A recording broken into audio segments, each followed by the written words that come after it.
Hello friends, welcome to my channel M K learning अड्डा। English grammar के chapter number 25 में आज हम डिस्कस करेंगे द एडवर्ब।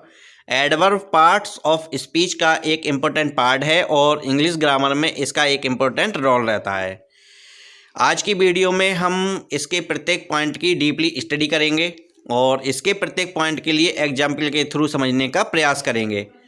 ये स्कूल लेवल एग्जाम से लेकर कंपटीशन एग्जाम तक के सभी बच्चों के लिए यूजफुल है। आज की वीडियो इंपॉर्टेंट रहने वाली है। वीडियो पसंद आए तो लाइक अवश्य करना तथा अपने दोस्तों में ज़्यादा से ज़्यादा शेयर करना। चैनल पर पहली बार विजिट कर रहे हैं या चैनल को अभी तक सब्सक्राइब नहीं किया है तो चैनल को भी सब्सक्राइब करें, साथ में बेल आइकन भी प्रेस करें जिससे कि आने वाली वीडियो की नोटिफिकेशन आपके लिए मिलते रहे। अगर आपने हमारी पिछली वीडियो नहीं देखी है तो डिस्क्रिप्शन में आपके लिए उन वीडियो के लिंक मिल जाएंगे, वहाँ से जाकर आप हमारी पिछली सभी वीडियो को देख सकते हैं। तो चलिए शुरू करते हैं आज का एक इम्पोर्टेंट टॉपिक, द एडवर्ब।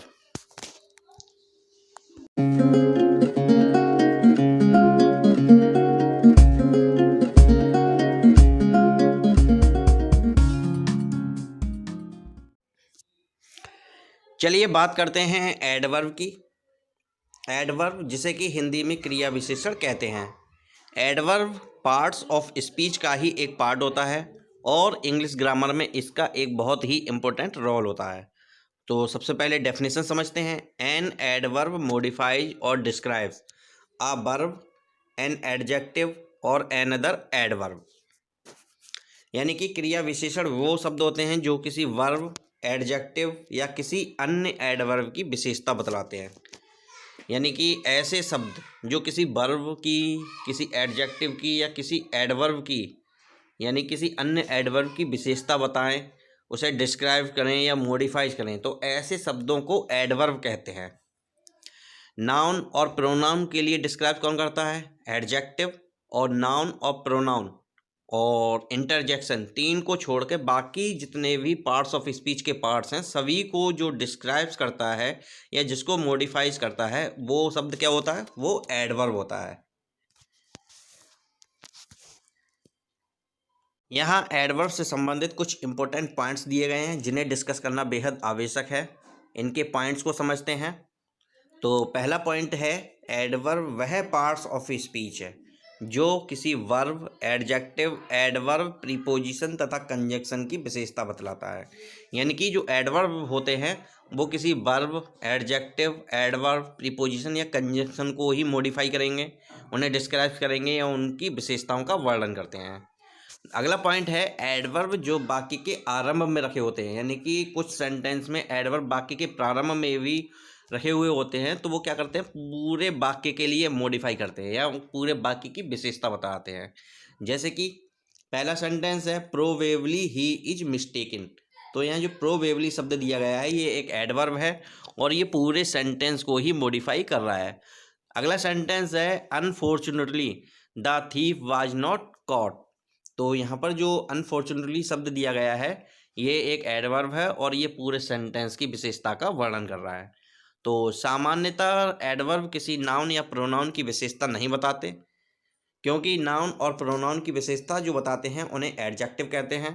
परंतु कुछ शब्द एडजेक्टिव की तरह नाउन या प्रोनाउन के पहले प्रयोग होते हैं। यानी कि कुछ शब्द होते हैं जो एडजेक्टिव के जैसे ही नाउन या प्रोनाउन के पहले प्रयोग होते हैं लेकिन वो वास्तव में एडवर्ब होते हैं। ठीक है, यानी कि वो वास्तव में क्या होते हैं? एडवर्ब होते हैं और उनके बाद कोई पार्टिसिपल या एडजेक्टिव छुपा रहता है जिसकी वह विशेषता बताता है। यानी कि कुछ शब्द ऐसे होते हैं जो नाउन या प्रोनाउन के पहले प्रयोग किए जाते हैं लेकिन वो एडजेक्टिव नहीं होते। सामान्यतः तो नाउन या प्रोनाउन के पहले एडजेक्टिव का प्रयोग होता है, लेकिन कुछ शब्द ऐसे होते हैं जो एडजेक्टिव के बजाय एडवर्ब होते हैं, लेकिन उनके बीच में यानी कि एडवर्ब और नाउन के बीच में कुछ पार्टिसिपल या एडजेक्टिव होते हैं जो छुपे रहते हैं जिसकी वह विशेषता बताता है। कुछ एग्जाम्पल्स देखते हैं उसके। चलिए एग्जाम्पल्स देखते हैं। यहाँ कुछ शब्द दिए गए हैं, इन्हें डिस्कस करते हैं। पहला है द एबव अकाउंट। यहाँ पर एबव शब्द जो है वो क्या है? एक एडवर्ब है और अकाउंट एक नाउन है। तो सामान्यतः नाउन के पहले हम एडजेक्टिव का प्रयोग करते हैं लेकिन यहाँ पर एडवर्ब का प्रयोग किया गया है। तो द एबव अकाउंट, और इसका जो वास्तविक अर्थ होगा वो ये होगा, द अकाउंट गिवन एबव। तो यहाँ पर गिवन शब्द जो है वो छुपा हुआ है जो कि एक पार्टिसिपल है। अगला एग्जाम्पल है द अप ट्रेन। तो यहाँ पर अप जो है वो क्या है, एक एडवर्ब है और ट्रेन नाउन है, और इसका जो वास्तविक अर्थ होगा द अप गोइंग ट्रेन। तो यहाँ पर गोइंग जो कि एक पार्टिसिपल है छुपा हुआ है। तो यही बताया गया था कि सामान्यतः एडवर्ब जो होते हैं किसी नाउन या प्रोनाउन को क्वालिफाई नहीं करते, लेकिन एडवर्ब अगर नाउन के लिए क्वालिफाई करता है तो उनके बीच में पार्टिसिपल या एडजेक्टिव छुपा रहता है। अगला एग्जाम्पल है आई एम सिंसियरली योर्स और this book is sincerely mine.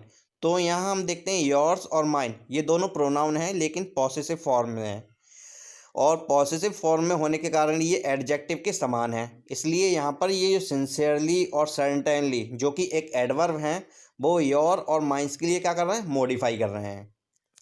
आगे देखते हैं ही इज ऑलमोस्ट अ ड्रंक्ड। तो यहाँ पर एडवर्ब जो ऑलमोस्ट है वो ड्रंक्ड जो कि एक नाउन है इसके लिए क्वालिफाई नहीं कर रहा है, ठीक है नहीं। ये किसे क्वालिफाई कर रहा है, ये से इज जो कि एक वर्ब है इसके लिए मॉडिफाई कर रहा है। हम इस सेंटेंस के लिए इस प्रकार नहीं पढ़ सकते ही इज एन ऑलमोस्ट ड्रंकड, इस प्रकार नहीं पढ़ सकते। सेंटेंस यही सही होगा ही इज ऑलमोस्ट अ ड्रंक्ड। तो ऑलमोस्ट जो कि एक एडवर्ब है वो इज यानी कि वर्ब के लिए क्वालिफाई या मॉडिफाई कर रहा है। तो इन चीज़ों को समझना बेहद ज़रूरी है कि किन परिस्थितियों में एडवर्ब नाउन या प्रोनाउन को क्वालिफाई या मॉडिफाई कर सकता है, यही यहाँ पर बताया गया था। उम्मीद है आपको पसंद आया होगा। चलिए अब डिस्कस करते हैं काइंड्स ऑफ एडवर्ब। एडवर्ब मुख्य रूप से 3 प्रकार के होते हैं। पहला होता है सिंपल एडवर्ब, इसे हिंदी में साधारण क्रिया विशेषण कहते हैं। अगला है इंट्रोगेटिव एडवर्ब, इसे प्रश्नवाचक क्रिया विशेषण कहते हैं। अगला है रिलेटिव एडवर्ब, इसे हिंदी में यौगिक क्रिया विशेषण कहते हैं। अब प्रत्येक प्रकार के एडवर्ब के लिए हम इसकी डीपली स्टडी करेंगे, प्रत्येक पॉइंट के लिए एग्जाम्पल के थ्रू समझने का प्रयास करेंगे, जिससे कि आपके लिए ये बेहतर ढंग से समझ में आएगा। चलिए बात करते हैं सिंपल एडवर्ब के बारे में। सिंपल एडवर्ब किसी शब्द या वाक्य को ही मॉडिफाई करते हैं, जैसे कि ही वॉक्स स्लोली। तो इस सेंटेंस में स्लोली शब्द है जो कि वॉक्स जो कि एक वर्ब है इसके लिए मॉडिफाई कर रहा है। यू आर क्वाइट रॉन्ग, तो यहाँ पर क्वाइट एक एडवर्ब है जो आर जो कि एक वर्ब है इसके लिए मॉडिफाई कर रहा है। सिंपल एडवर्ब 7 प्रकार के होते हैं। पहला है एडवर्ब ऑफ टाइम, ये समय सूचक होता है। अगला है एडवर्ब ऑफ प्लेस और डायरेक्शन, ये स्थान बोधक होता है। अगला है एडवर्ब ऑफ मैनर, ये रीति बोधक होता है। अगला है एडवर्ब ऑफ नंबर और फ्रीक्वेंसी, ये संख्या बोधक होता है। अगला है एडवर्ब ऑफ क्वांटिटी और डिग्री और एक्सटेंट, ये परिमाण बोधक होता है। अगला है एडवर्ब ऑफ कॉज, रीजन या पर्पस, ये कारण बोधक होता है। अगला है एडवर्ब ऑफ अफर्मेशन और नेगेशन, ये हाँ या ना में उत्तर देने वाले एडवर्ब होते हैं।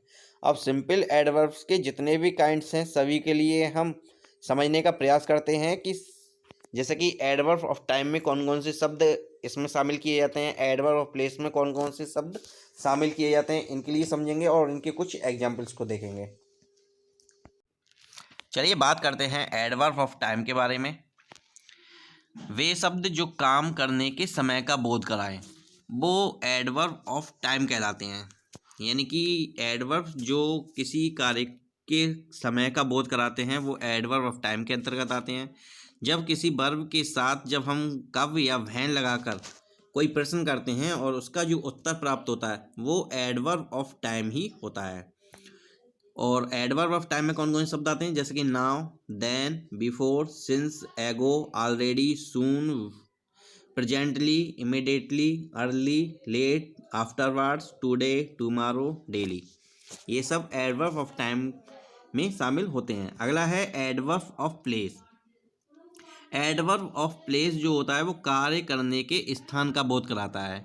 जब वर्ब के साथ हम कहाँ और इंग्लिश में यहाँ वेयर होगा, यानी कि जब हम वेयर लगाकर कोई प्रश्न करते हैं और उसका जो उत्तर मिलता है वो एडवर्ब ऑफ प्लेस होता है।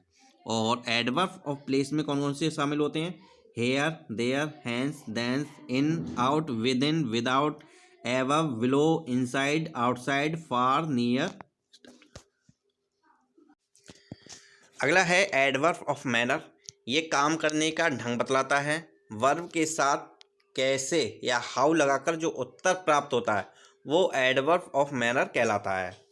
यानी कि एडवर्ब ऑफ मैनर होते हैं वो किसी कार्य करने के ढंग को बतलाते हैं, और जब हम किसी वर्ब के साथ हाउ लगाकर प्रश्न करते हैं तो उसका जो उत्तर प्राप्त होता है वो एडवर्ब ऑफ मैनर होता है। और इसमें दस, सो, वेल, बॉडी, प्रोबेबली इस प्रकार के शब्द शामिल किए जाते हैं। अगला है एडवर्ब ऑफ नंबर। ये काम करने की संख्या को बतलाता है, यानी कि कोई कार्य कितनी बार किया गया इसको बतलाएगा। और इसमें कौन कौन से शब्द शामिल किए जाते हैं? Once, twice, again, never, sometime, firstly, secondly इस प्रकार के शब्द एडवर्ब ऑफ नंबर में शामिल किए जाते हैं। अगला है एडवर्ब ऑफ क्वांटिटी। ये किसी एडजेक्टिव या एडवर्ब का परिमाण या क्वांटिटी बतलाता है। एडजेक्टिव या एडवर्ब के साथ कितना, कितने या कितनी शब्द लगाकर एडवर्ब ऑफ क्वांटिटी प्राप्त हो जाती है। यदि किसी एडजेक्टिव या एडवर्ब के साथ हम किसी हाउ यानी कि हाउ मैनी या हाउ मच का प्रयोग करते हैं या कितना, कितने, कितनी लगाते हैं तो वहाँ पर एडवर्ब ऑफ क्वांटिटी की एडवर्ब ऑफ क्वांटिटी प्राप्त होती है, जैसे कि very, much, too, quite, almost, little, enough, rather, half, partly, wholly. बात करेंगे एडवर्ब ऑफ कॉज के बारे में। एडवर्ब ऑफ कॉज काम करने का कारण बतलाता है। जब सेंटेंस में क्यों या व्हाई लगाकर प्रश्न पूछा जाता है तो उसका जो उत्तर मिलता है वो एडवर्ब ऑफ कॉज प्राप्त होता है, जैसे कि हैंस हो गया, देयरफॉर हो गया, दस, अकॉर्डिंगली, कॉन्सिक्वेंटली इस प्रकार के जो शब्द होते हैं वो एडवर्ब ऑफ कॉज में शामिल किए जाते हैं। अगला है एडवर्ब ऑफ अफर्मेशन और एंड नेगेशन। ये किसी काम के होने या ना होने का बोध कराता है, और इसमें जो शब्द शामिल होते हैं जैसे कि yes, no, perhaps, certainly, not, at all, by all means, surely, indeed, really, probably इस प्रकार के जो शब्द हैं वो adverb of affirmation and negation में शामिल किए जाते हैं। तो दोस्तों आज की वीडियो में हमने सिंपल एडवर्ब को डिस्कस किया, और नेक्स्ट जो काइंड्स रह गए हैं उन्हें हम अगली वीडियो में डिस्कस करेंगे। आज की वीडियो आपके लिए कैसी लगी कमेंट्स में अपना फीडबैक अवश्य दें। वीडियो पसंद आई हो तो लाइक अवश्य करें तथा अपने दोस्तों में ज़्यादा से ज़्यादा शेयर करें। वीडियो पर अंत तक बने रहने के लिए आप सभी का धन्यवाद।